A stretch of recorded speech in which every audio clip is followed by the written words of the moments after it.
Y tenemos a Julián Mejía Tobón, vamos a hablar de esta novela. Su segunda novela publicada, la primera tengo entendido que está inédita, se llama El Minuto, uno de los libros más vendidos del año 2023, publicado por Sex Barral del grupo editorial Planeta, y una historia envolvente y de la que obviamente estaremos hablando con Julián. Y comenzamos por esta relación que yo considero, Julián, que existe entre la arquitectura y su libro, su thriller, una obra policíaca, y me refiero a la arquitectura, si influyó mucho, porque veo que es como una cosa muy construida de una manera muy milimétrica y equilibrada en cada uno de los personajes. Y pues bienvenido a esta conversación, Julián. Muchas gracias, Robinson, por invitarme, por tu espacio y por tu muy amable atención. Para mí es un lujo poder compartir con todos ustedes en esta faceta de mi vida soñada. Todos tenemos diferentes sueños, ¿no? Y este es uno que se me ha cumplido en vida. Menos mal no me tocó como Franz Kafka, que fue ya posterior, ya cuando ya pa' qué. O Stieg Larsson, que se relaciona mucho con lo policíaco, ¿no? Sí, y que pum, quedó ahí para que su ex compañera disfrutara más o menos como de su legado, de alguna manera. Stieg Larsson precisamente es uno de mis grandes, digamos, modelos con su pues, línea narrativa de esa chica que juega tanto con fuego, con cerillas, con bidones, con de todo y que es increíble. Además que él puso el panorama escandinavo en de novela negra a nivel mundial en el escaparate. Eso, Claro, tener ese mérito es ser un monstruo. total. Gracias digamos, entre otras cosas, como esa pequeña comparativa. Soy arquitecto, sí, pero un arquitecto diferente, de alguna manera. Todos tenemos como la imagen del arquitecto gran diseñador, del arquitecto como esa figura de alguna manera sobre una torre blanca en la cual va dirigiendo ciudades y va haciendo todo tipo de diseños y dirigiendo ejércitos de personas que construyen, etc. Y esa es la quintesencia del arquitecto. Que es espectacular. Yo también en algún momento ejercí ese tipo de arquitectura, pero la vida lo va uno conduciendo a campos en los cuales uno se siente de alguna manera como que cae de forma natural. ¿Han visto ese juego Tetris que van moviéndose las piezas y cuando todo encaja, ¡prim!, queda Sí, perfecto? claro. En mi caso, tengo digamos, me he especializado en un mundo muy particular de la arquitectura y es el mundo del arquitecto como el gran administrador de proyectos. Entonces soy, por así decirlo, un arquitecto burócrata. Y eso me ha llevado a recorrer todos los mundos y submundos no solamente de la arquitectura, sino también de la mente humana y de cómo, porque esto es algo totalmente inherente del ser humano, la creación de la burocracia. Y la creación de la burocracia implica infinidad, yo diría que infinitas cantidades de niveles de organización y de creación de mundos. Hay una película muy buena en la cual se explica, digamos, como la consecuencia de la gravedad con respecto y la relación que tiene con respecto al tiempo. Interstellar se llama, si no estoy mal. Claro, Y hay un momento sí, sí. en el cual entran al Tesseracto, que hacen así, y se puede ver todas las infinidades de posibles realidades y momentos todos juntos al mismo tiempo e interactuar con ellos. De alguna manera mi mente funciona de esa forma porque es la forma holística en la que manejo los proyectos que tengo en mi vida profesional. Es abstraerse del detalle más diminuto y ver cómo afecta todo un cosmos y todo un universo de posibilidades a futuro de los proyectos y también de cómo ha sido la consecuencia de decisiones que se han tomado en el pasado. toda esta, digamos, capacidad de estructurar, de ir armando, porque no es tan fácil ya cuando uno se adentra en la novela y empieza a pasar páginas y páginas y empieza a tener como esos puntos de giro, esos giros de tuerca más bien, entiende entonces esa habilidad que usted tiene para transportarlo aquí, para llevarlo a las páginas. Eso fue parte de su influencia, ¿no? No es una influencia literaria, sino una influencia más bien arquitectónica, si se quiere decir. Mis novelas y mis cuentos, he escrito también varios compilados de cuentos, son más bien como traducciones de mundos tridimensionales que se forman en mi cabeza a partir de relaciones humanas. Los arquitectos somos los grandes creadores de la tramoya de la historia humana y a veces entendemos cómo es la vida, cómo piensa la gente, de qué manera se interrelaciona a través de la misma arquitectura. No por nada conocemos el antiguo Egipto a través de las pirámides, a través de toda su cultura y por encima de todo de la arquitectura, que son como grandes trasfondos y escenarios. A través de eso podemos entender cómo es la gente. Pues en este caso es esas grandes tramoyas que son varias ciudades y varios tiempos también. El tiempo es, yo me muevo y todos nos movemos en 4 dimensiones principalmente. Ajá. Y entonces de esa manera vamos construyendo cómo se afectan los espacios, cómo los espacios afectan a los personajes y cómo los personajes también afectan a los espacios. Todo es de una forma completamente holística e integrada. Esos son los grandes rompecabezas que a mí me fascinan y que me obsesionan. Llegó a enredarse por esa, digamos, no sé, abundancia de datos, de personajes, de entrecruzar destinos a partir de un acontecimiento en particular, o siempre tuvo muy clara la construcción de este mapa. Siempre tuve muy clara la construcción de las 3 novelas, porque esta es una trilogía que comienza con esta novela, pero en realidad cualquier otra de las 2 entregas que vienen puede leerse de una manera completamente independiente. Ellas son independientes. Digamos que una forma de verlo es como los 3 colores de esas grandes películas francesas de azul, rojo y blanco en De los años Kelowski, 80. de Sí, Kelowski. Uh-huh. exactamente. Que estaban interrelacionadas, pero cada una era una novela, era una película en su propio derecho y en su propio espacio-tiempo. De la misma forma, están interrelacionadas estas 3 novelas y no importa si alguien, por ejemplo, más adelante va a comprar la tercera, puede comenzar por la tercera, no va a quedar en suspenso como y ahora me toca esperar 2 años a ver cuándo. No, no es esa idea. Uh-huh. Y sí, mi gran influencia, mis grandes influencias no son tanto del mundo literario porque no provengo, mi educación formal no proviene del mundo literario, sino del mundo de la arquitectura y del mundo del cine, que me encanta. Y especialmente cuando uno va leyendo, el cine de ficción me fascina. Cuando uno va leyendo la novela, se va dando cuenta que es como una película, está hecha de escenas. Yo quería llegar a ese punto, ya que usted habla de Kelowski, de su trilogía de azul, blanco y rojo.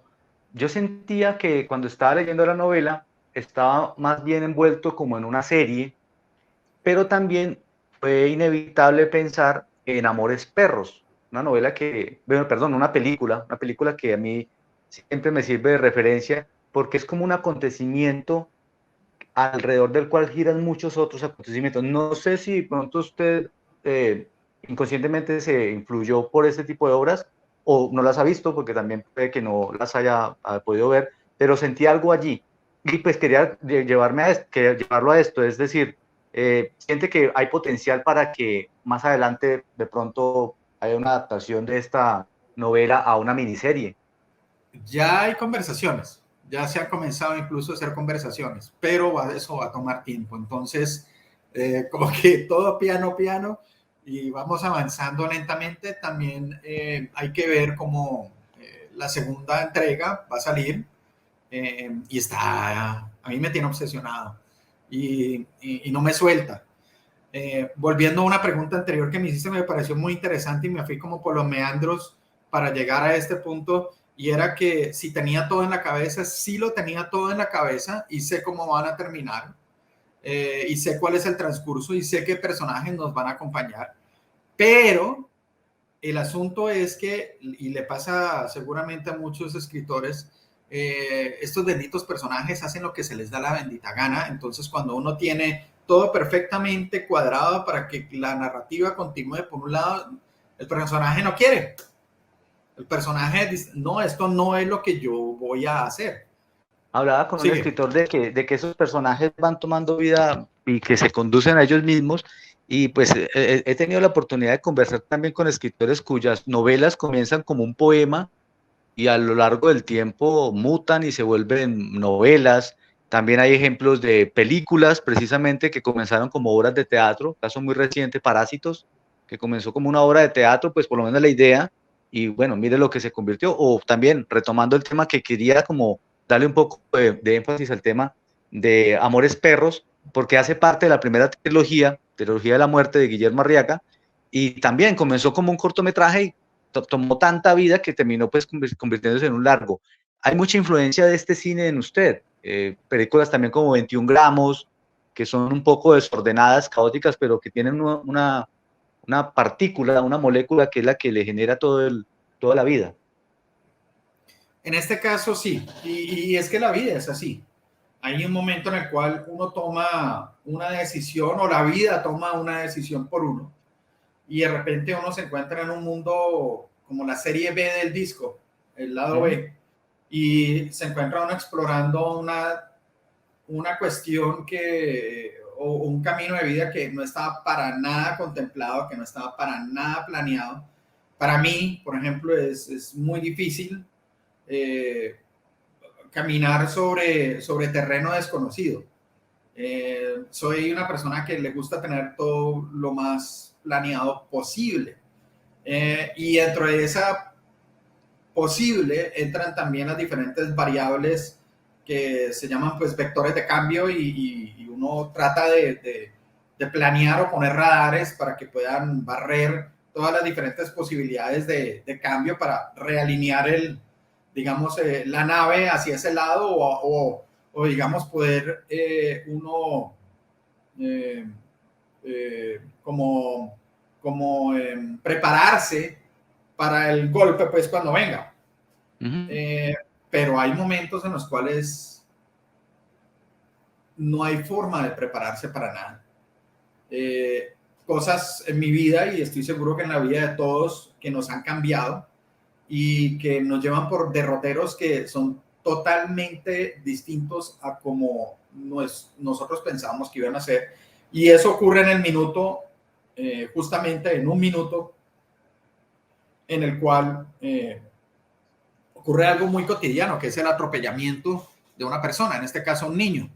Y todo eso es como tirar una piedra en un estanque que estaba bastante quieto y comienza a generar toda una serie de ondas, el efecto mariposa justamente, Ajá, pero de sí. manera tridimensional.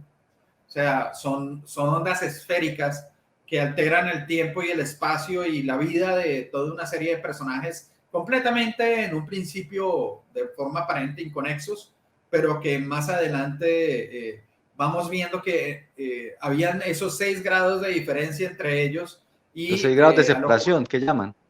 Los, exactamente esos uh 6 -huh. grados de separación. El Kevin Bacon, que le dicen el experimento Kevin Bacon. Que todo el Uh mundo -huh. está a 6 contactos de conocer a Kevin Bacon. Eso me pareció a Uh mí -huh. muy interesante cuando salió. Y este libro, esta historia comienza a narrar eso. Pero ella misma, esta novela, ella misma, es solamente una parte de ese tercer acto que van a formar las otras dos. O Uh sea, -huh. las otras dos también se juntan con ella como si fuera un gran rompecabezas en el cual las páginas se van entrelazando y las historias se van entrelazando entre ellas. Fue un privilegio para mí y un sueño de hecho realidad eh, poder publicar esta novela.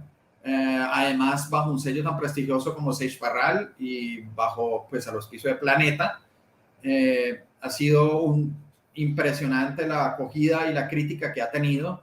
No me lo esperaba, yo pues vengo de otro mundo, no me conocen ni en mi casa, mejor dicho, y ha sido básicamente a través de las críticas especializadas y el voz a voz de los lectores que ha tenido tanto éxito, y me siento increíblemente afortunado por eso y además muy feliz y estimulado para continuar con la saga. Usted hablaba ahorita de algo que casualmente he venido también como explorando durante los últimos meses, y es el tema de la física, de la astrofísica, no porque sea un experto ni mucho menos, sino porque a veces que es necesario salirse de temas cotidianos y digamos, arriesgarse un poquito a otro tipo de conocimientos, por lo menos para asomarse, y es el tema del tercer acto. ¿Y qué tanto influye en usted la física? Porque es un tema muy de la física, ¿no? No es un tema de la botánica, ni mucho menos de la medicina. Es un tema muy difícil de entenderlo, tanto que pues no se ha podido comprobar, pero en una novela sí puede, digamos, plasmarse esa tridimensionalidad, o más allá de esa tridimensionalidad, esa cuarta dimensión que incluso explicaba muy bien Carl Sagan en uno de sus libros. ¿Qué tanto influye en usted la física, o simplemente quiso tomarlo como un referente para darle como ese contexto tan complejo al rompecabezas policíaco que escribió? La física es fundamental para pues absolutamente todo. En estos días estaba viendo justamente las imágenes del James Webb, que es el último telescopio que lanzó la NASA, un aparato increíble, y lo veía desde diferentes puntos, ¿no? Yo, al ser director de proyectos, manejamos lo que son los breaking points o puntos de inflexión. Un punto de inflexión es un punto que si esto no ocurre, el proyecto se va para el pepino. Entonces, desde el punto de vista del administrador, era increíble ver que el James Webb tenía más de 288 puntos de inflexión. Un proyecto monstruoso en el cual habían 288 eventos, 288 eventos que si eso no ocurría, todo se iba al carajo. Y estamos hablando de 20 años de desarrollo y billones de dólares mandando una máquina al espacio. Entonces, desde el punto de vista de un director de proyectos, eso es increíble. O sea, cómo se puede juntar, y es parte de la capacidad humana y un ejemplo de lo que podemos hacer cuando nos unimos todos bajo un solo propósito de llegar más allá. Pero además de eso, estaba la física y los, digamos, los componentes científicos fundamentales para que el telescopio funcionara, y era que lo ponen a rotar alrededor del Sol en una órbita estacionaria con una tela que rodea la parte trasera de los lentes, que son 18 lentes enfocados hacia un punto central que después devuelve la luz hacia las partes pues, electrónicas del telescopio que van a analizar esa luz profunda en el espectro del infrarrojo para poder ver el inicio, y esto es algo increíble, el inicio del tiempo. O sea, el telescopio en realidad es una máquina del tiempo que nos permite vivir en tiempo presente, el pasado. Y el pasado, cuando hablamos del pasado, el James Webb está mirando el inicio del todo.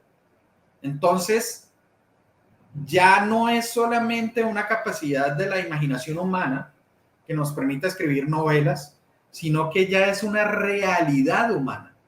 Ya a través de la ciencia y solamente de la física podemos llegar a eso. Volviendo a esa película de Interstellar, que me parecía también muy chévere, pues por ese componente. Había otro componente que es el componente emocional, y es cuál es la fuerza. Tal vez esto ya es novelado, no lo sé, pero me pareció una pregunta muy interesante, un planteamiento muy interesante, y es ¿cuál es la fuerza que acompaña el tiempo a través de los eones? ¿Cómo podemos nosotros sentir el gran amor que se retrataba, por ejemplo, en el Shakespeare de Romeo y Julieta? Y él fue escrito en 1400 no sé cuándo, no me acuerdo, pero es el mismo amor que, o por lo menos el gran... la gran meta inalcanzable o sí, es el faro del amor adolescente entre dos familias, entre miembros de dos familias que se repudian, y es lo más romántico que puede haber, o es el epítome de lo romántico. Y estamos hablando de como 4 o 5 siglos después, y todavía sigue siéndolo.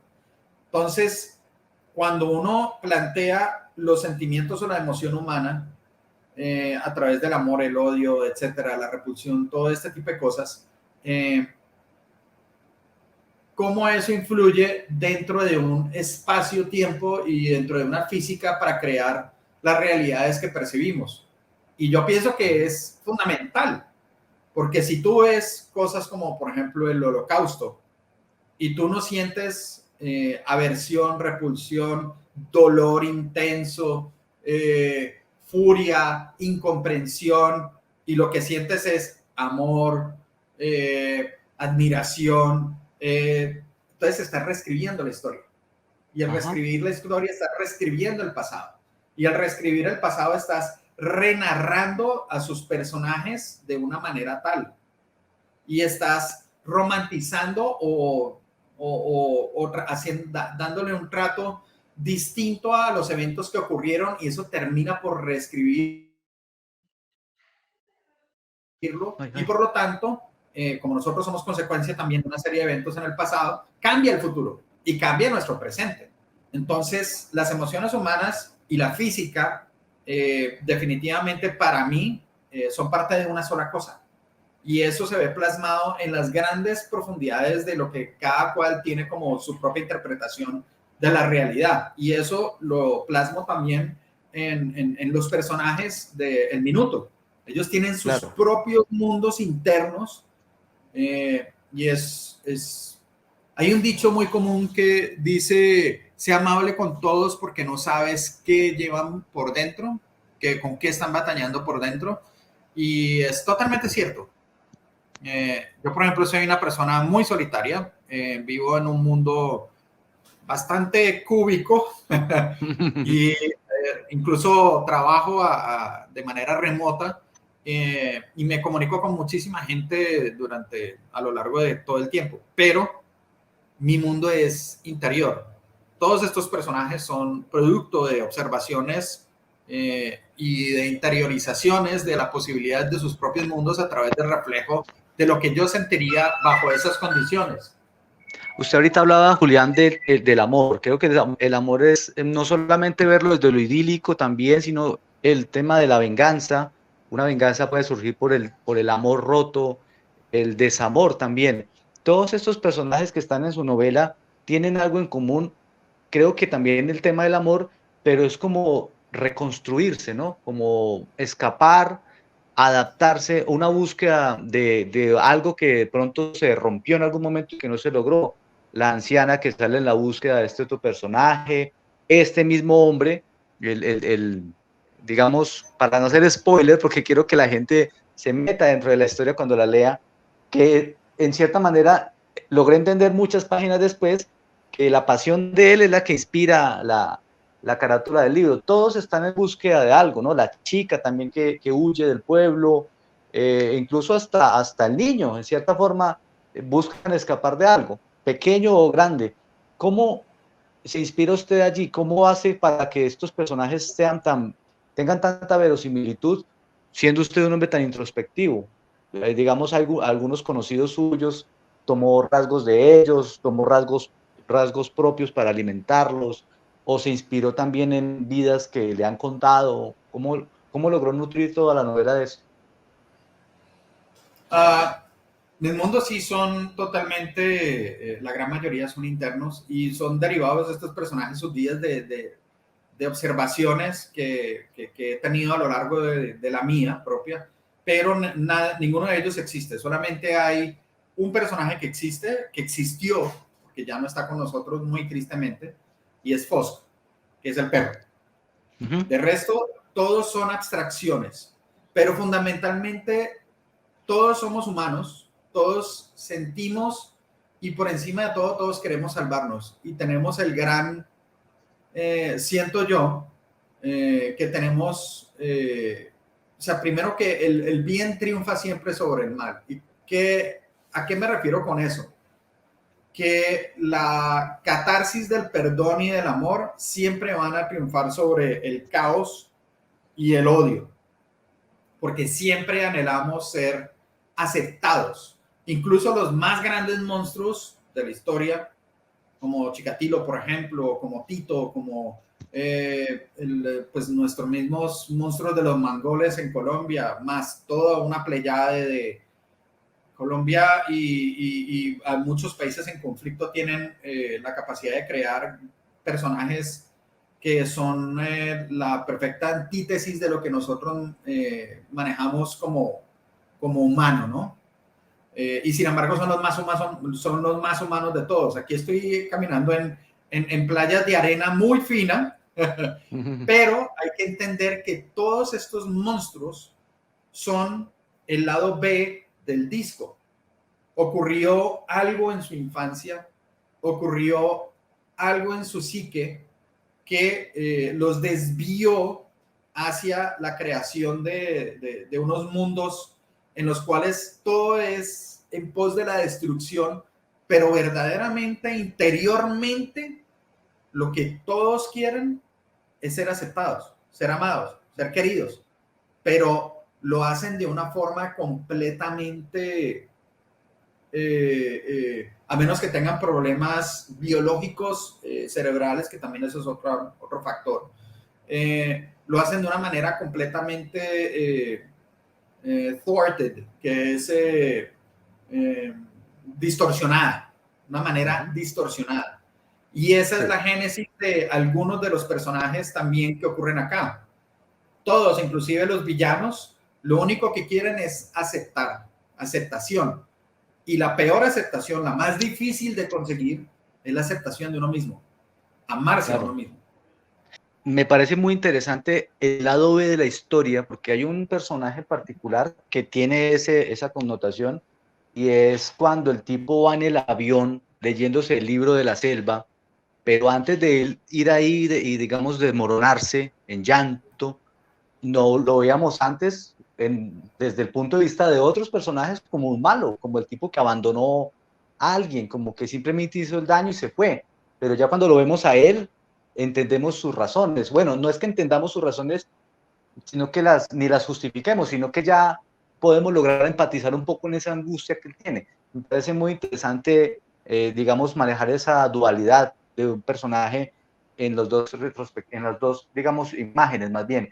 Quería preguntarles, hay dos tipos allí, dos hombres, no sé qué tanto tengan de usted, porque uno es escritor, para no hacer spoiler, y el otro es arquitecto. ¿Es simplemente casualidad o simplemente es un pequeño auto cameo? Y lo otro, hay una novela que también tiene el mismo nombre dentro de la novela. Me parece envolvente esa parte, regresando un poco al tema de la física, como que hay algo un poco metafísico allí que está dentro de lo otro. Entonces uno no sabe si lo que está leyendo es lo que el tipo terminó al final o al comienzo escribiendo. Quería hacer esas dos preguntas, lo de los dos personajes y lo de la novela dentro de la novela. Ha pasado casi un año desde que salió en Minuto publicado. He estado en varias ferias, he tenido el privilegio de ser entrevistado por varios editores, periodistas y de verdad, críticos especializados. Eres el primero que encuentra ese cameo mío en la novela y nunca lo había mencionado hasta ahora. Esa es ya primicia. Pero tengo, digamos, una fascinación por Alfred Hitchcock. Presenta, y en todos los Alfred Hitchcocks presentan, aparece él en algún momento. Y en las películas. Y en las películas. Y entonces dije, me voy a incluir acá. Pero no soy yo. Es un reflejo mío. Sí, claro. Y lo importante es, y lo que le da la autenticidad a eso es que es el único momento, y no creo que esto sea verdaderamente un gran spoiler, es el único momento en el cual aparece Fosk. De una manera completamente abstraída, porque seguimos la vida de él a lo largo de todo el tiempo y de repente está Fosk en otro ambiente que no es el que habíamos visto antes y está con el escritor. Yo soy escritor desde siempre. Es más, desde mucho antes de ser arquitecto. Mi primer cuento fue a los 6 años, ganó un concurso en el colegio, era un cuento de Navidad. En el 2015, porque mi hermano lo envió, gané el concurso de cuento negro de Gaceta, en el 2005, perdón. Y he tenido el privilegio de ser considerado por varias agencias para poder ser una representación, pero es que también mi profesión, y que es mi gran complemento y también uno de los grandes amores de mi vida, es increíblemente demandante. Entonces, ser arquitecto y más aún ser director de proyectos o ser project manager de proyectos complejos es algo que da la vuelta a las 24 horas del día, y en mi caso es increíblemente, te absorbe. Entonces, escribir esto, el minuto comenzó en 2008, cuando llegué a España. Era un inmigrante más, era un Esteban, como aparece también en la novela, y me encontré en una situación en la cual le pasa a muchos inmigrantes, y además era una caída económica brutal en España en ese momento, que era la crisis del 2008, y dije, diablos, ¿qué voy a hacer? Me quedé sin trabajo y no sé qué hacer. Después lo aproveché estudiando una maestría y haciendo otras cosas también, pero en el momento en el cual dije, diablos, ¿qué voy a hacer? Comienza a crearse uno de los grandes productos de la arquitectura y también de estar desempleado, y es el estrés. Entonces, claro, la válvula de escape del estrés en mi vida siempre ha sido escribir. Y me senté a escribir el minuto en 2008, en el invierno del 2008, en Barcelona, frente a una ventana en donde vi caer la nieve por primera vez, y me llegó el nombre nítido, como si me lo hubieran pasado en un papelito así, el minuto. Y eso comenzó esa diáspora de personajes que se prolongó a lo largo de 3 cuadernos de notas, en los cuales estaba escribiendo el universo entero y esbozando, digamos, los personajes a lo largo de las novelas, y esbozando la historia completa, que en ese momento no sabía que iban a ser 3 novelas o 50 cuentos o un cuento muy corto o un poema. ¿Cuándo llegó eso? Eso llegó en el 2008. Comenzó en el 2008. No, la idea de volverlo ya una trilogía. Ya cuando comencé a sentarme a escribirlo, me di cuenta que era de largo aliento, muy largo aliento. Entonces, pensé, esto da para una novela. Y cuando me di cuenta que llega por la página 400 y ya comienza uno como a peluquear páginas, porque pues para escribir una novela, esta novela tiene 375 páginas, si no estoy mal. 329. 329 páginas en esta edición.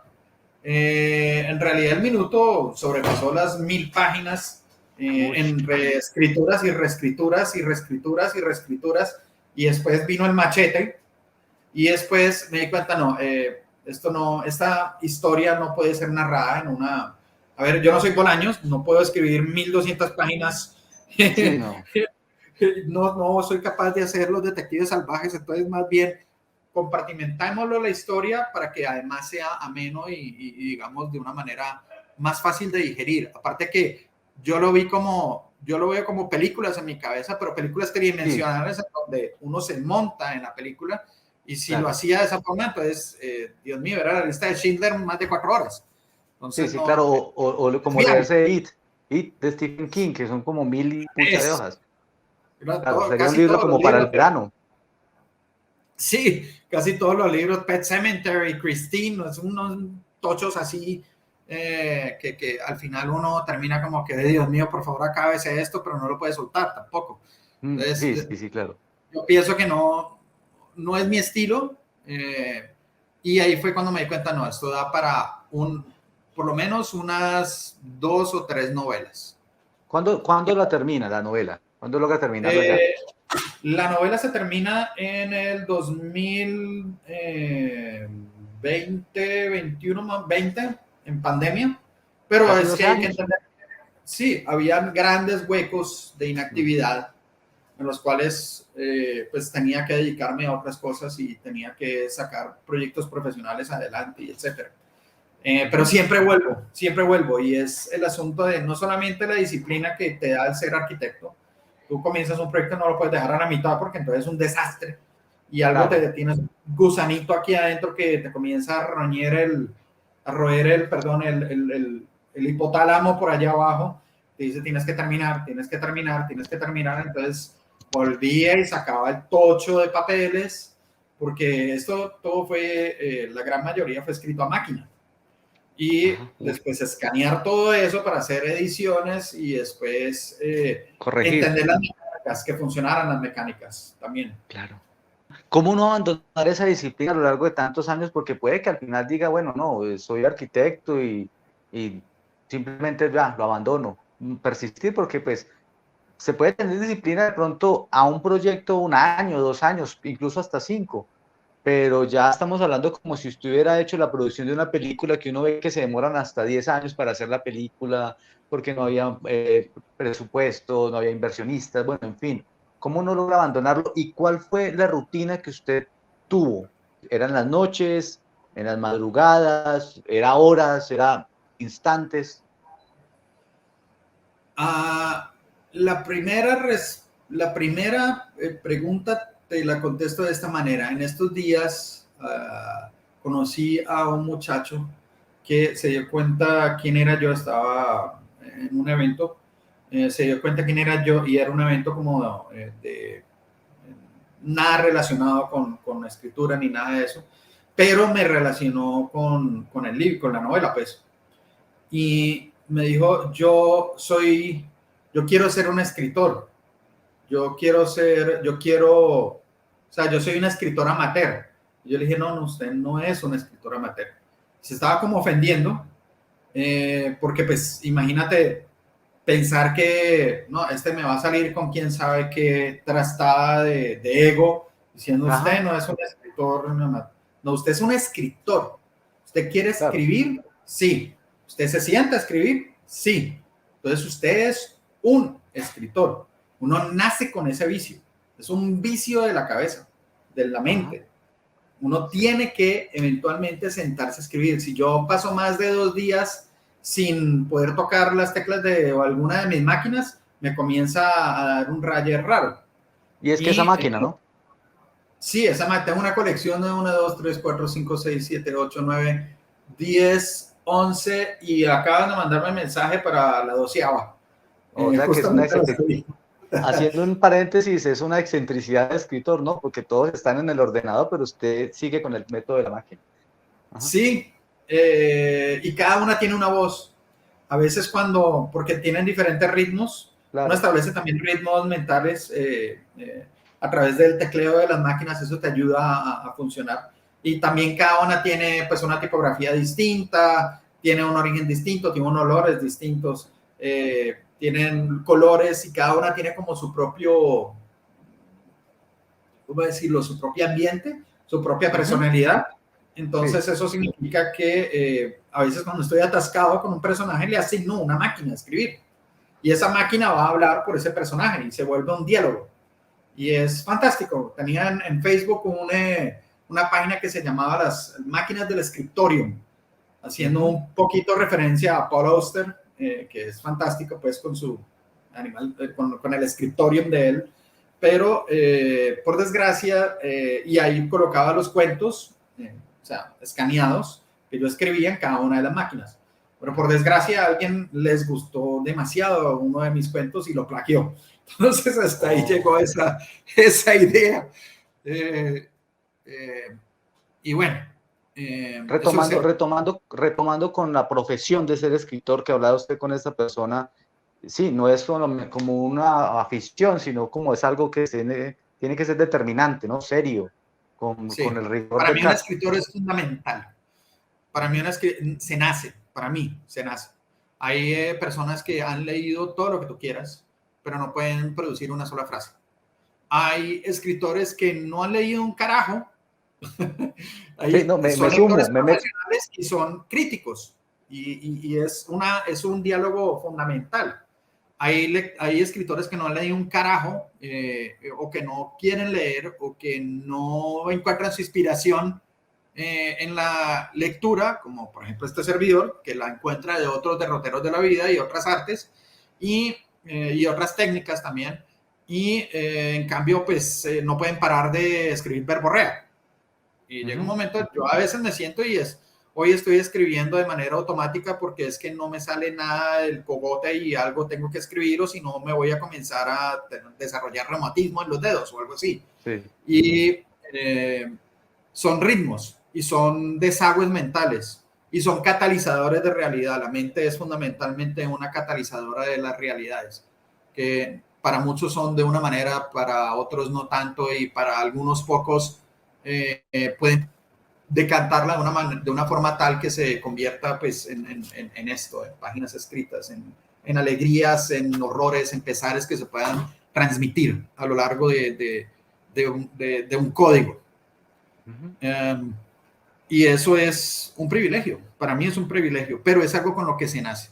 Hay escritores que son escritores fantasmas, escriben para los demás, nunca aparecen porque tienen que ser escritores. Y curiosamente no se les ocurren ideas propias, pero escriben, porque tienen que escribir. Es que es una necesidad. Así que 8 años, 10 años, lo que se demore haciendo una novela, 20 años, lo que se demore haciendo un escrito es irrelevante. Siempre vas a volver. Siempre tienes que volver. No puedes no volver. Porque eventualmente te va a dar algo si no vuelves. Claro. Ahora que la pelota está en su terreno y logra, digamos, llamar la atención, porque esa es la forma de decirlo, literariamente con su novela, ¿hay posibilidades de que se quede ya de lleno en la escritura y hasta luego la arquitectura? ¿O cómo se va a empezar a debatir entre esos dos mundos, ambos tan exigentes en cuanto al tiempo? Buena pregunta, no lo sé. Me parece que un mundo nutre al otro y que son vasos comunicantes. Entonces, no lo sé. Pienso que hasta ahora lo he logrado. Y ahora precisamente la segunda novela, gracias al impulso y obviamente siempre hay un gran impulso al encontrar una validación como lo es pues que te publiquen, ¿no? Entonces, al tener ese estímulo, pues los siguientes proyectos ya avanzan mucho más rápido. Sí, entonces, pues como ya lo tengo todo el mundo, el andamiaje principal ya lo tengo en la cabeza, ya es comenzar solamente a trasvasarlo. ¿Cómo llega usted, digamos, siendo un escritor novel, como usted mismo lo ha reconocido en su momento, que no lo conocía mucha gente, a una editorial como Seis Barral? Esa es una pregunta. Y la otra, ¿la novela ya salió de Colombia? ¿Se está moviendo en España, que pues es donde sucede gran parte de la historia? Sí, la primera pregunta, tuve la gran fortuna de que una persona muy relevante en el mundo de las letras leyó la novela, la vio, dijo, esto tiene un gran potencial. Y ella simplemente lo que hizo fue tocar el hombro de una persona adecuada en Planeta y lo pasó a Planeta. Y en Planeta dijeron, carambas, y lo mandaron a evaluación profesional, obviamente, como cualquier hijo de vecino. Lo que ocurrió fue que llegó a una editorial que yo no había contemplado eso, simplemente escribía y tenía algo y quería compartirlo. Pero ellos hicieron su evaluación, ellos hacen evaluación profesional, mandan un panel de lectores profesionales que dan un dictamen y ese dictamen salió muy positivo, tanto desde el punto de vista literario como desde el punto de vista comercial, y ahí es donde Planeta toma la decisión de publicar la novela y tuve el lujo de que mi editor fuera pues nuestro ministro de Cultura hoy en día, que es Juan David Claro, Correa. claro, Él claro, qué fue bueno. mi editor pues para mí fue un gran orgullo, pues era el director literario de Planeta, encargado de la edición de mi novela. Imagínense un sueño hecho realidad desde múltiples puntos de vista. ¿Y llega la novela a España o aún no ha salido de Colombia? La segunda pregunta. Sí, la novela ya está comenzando a llegar a España. No está comercializada en España. Eso es algo muy interesante. Simplemente es el voz a voz. Está comenzando a moverse en España. Y una de las cuestiones interesantes es que aparece reseñada y se puede conseguir a través el periódico número 1 de Cataluña, que es La Vanguardia. Lo tiene reseñado en su sección de libros. ¿De Y de dónde? hecho la vanguardia sale en la novela, ¿no? También. En un Entonces cameo. son como espejos de realidad que se van viendo a lo largo de la ficción y es una cosa espectacular e increíble, un privilegio que jamás hubiera pensado que se iba a dar y desde todos los puntos de vista estoy viviendo una fantasía. Hay que disfrutar la fantasía mientras que siga siendo una bella fantasía. Ya para terminar, Julián, ¿cuándo viene la segunda parte, no de la novela, sino de la trilogía? Porque ya nos indicó usted que son historias por separado. Yo pienso que termino de escribirla este año. Eh, Estoy tratando de imponer mentalmente. Mis planes son básicamente como un año en la cual se sale la novela, y como fue el caso del minuto, y estoy contando con que los dioses me seguirán favoreciendo, entonces un año para escribir otra novela para que pase por edición y también contando con que los dioses me seguirán favoreciendo, que sea publicada. Y entonces el otro año, 2024, será el de escritura y 2025 sería la salida de esa novela. Puede ser antes, pero no quiero que sea después. Tiene luz verde de Sex Barral, de Planeta, para la segunda y tercera. Tengo un contrato con ellos y ellos tienen la primera opción de adquisición de mi segunda novela. Pues yo no quiero entrar como en esos entramados de los negocios, pero lo que sí puedo decir es que he gozado del aprecio y de la aceptación y pues de Planeta, de mi casa Planeta, y es mutua también. Estoy muy, muy feliz y muy agradecido con ellos y yo creo que vamos por buen camino y tú mismo lo has dicho y me siento también increíblemente agradecido al universo con eso, que se ha vendido muy bien. Entonces, sigamos y seguimos por esa senda. Una novela envolvente, El Minuto, con una estructura compleja, pero que nos ofrece, digamos, unos puntos de giro muy llevaderos, que nos engancha. Soy un lector lento, pero me debe 2 trasnochadas porque no quería soltarla hasta no encontrar la forma de ayudar a descifrar el misterio que no pude revelar, no pude encontrar esa revelación. Creo que hay mucho cine incluso en la misma carátula, ¿no? Me inspiró cuando llegué al punto de por qué la carátula me remitió inmediatamente al Silencio de los Inocentes o al Silencio de los Corderos de Thomas Hardy. No sé si haya sido una coincidencia o yo estoy especulando demasiado. Lo cierto del caso es que quiero felicitarlo por su novela. Espero poder contar con usted para la segunda parte y seguir extendiendo un poco este mundo. Y bueno, lo que se nos haya quedado en el tintero ya será para una segunda oportunidad. Muchas gracias, Julián, por este espacio que nos da para El Hombre Peligroso y también para el periódico elquindiano.com. Muchas gracias, Robinson, por este espacio tan espectacular, por tu charla tan amena y por leer mi novela, que estoy muy agradecido con todos que han seguido esta novela y esta travesía. El escritor se debe a sus lectores. La encuentran en las diferentes librerías colombianas y bueno, ya esperamos que tenga también un cruce de fronteras a otros países para que disfruten de esta obra del escritor Julián Mejía Tobón, El Minuto, un colombiano arquitecto que llevó su conocimiento también, toda esa complejidad y todo ese cuidado de los detalles a la obra El Minuto. Hasta la próxima.